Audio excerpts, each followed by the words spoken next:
It's springtime in Austin, Texas, and there's finally a light at the end of the tunnel for this pandemic, and parties are starting to happen again. This city is known for its creativity, its wild nightlife, and its general weirdness. And I got approached about doing a project which embodied a little bit of all of those things.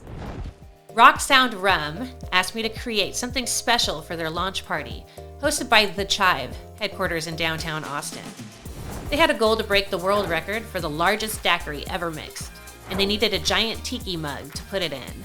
With rising material costs, it wasn't economical to carve it out of wood, so I decided to try a film set trick and use styrofoam, sculpted and painted to look like wood. And since this thing had to be moved in and out for this and other events in the future, foam was also ideal for being much lighter than wood.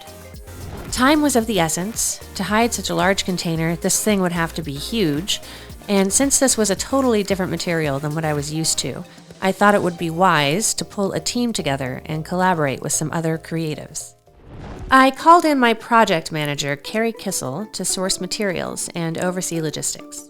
And we asked Bob Wallace to make a 3D design of the tiki, which needed to have a somewhat rounded appearance with the dimensions of the cubicle container inside in mind. I like Bob's style, and it matched what I was picturing for this tiki project, and so it made sense for him to come up with the design. Then I called in Patrick Brown to figure out how to fabricate the structure that supported and concealed the plastic dispenser, and attach our styrofoam pieces to it so Bob and I could sculpt the whole thing to look like a giant tiki mug. It was a lot of problem solving between the four of us.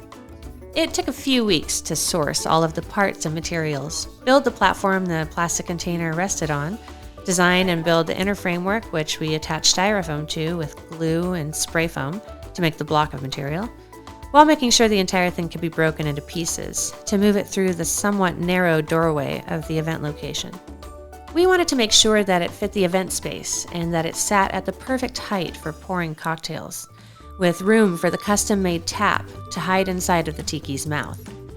We even sculpted the tongue in a way that provided a flattened place to rest a cup under the tap. We sculpted the face, then added Sound RUM's logo and artwork, painting it with elastomeric paint to strengthen the outer surface. We added color, highlights, and other details using a UV reactive acrylic paint, which comes to life under the black light. The top was made to be removable, so Joel could pour in the daiquiri mix during the event. We added a giant curly straw, giant lime slice, giant pink cocktail umbrella, and giant swizzle to make it clear that not only is it a giant tiki, but specifically a giant tiki cocktail mug with lots and lots of daiquiri inside. It took approximately 4 hours to prepare the world's largest daiquiri, using 55 gallons of Sound Original Light Rum, which is 275 bottles, 27.5 gallons of fresh lime juice, and 27.5 gallons of simple syrup. The entire cocktail was approximately 110 gallons altogether. That was a really big, really fun project, and if you liked watching the video about it, please share it with your friends, especially your tiki fanatic friends. I think they'd like it.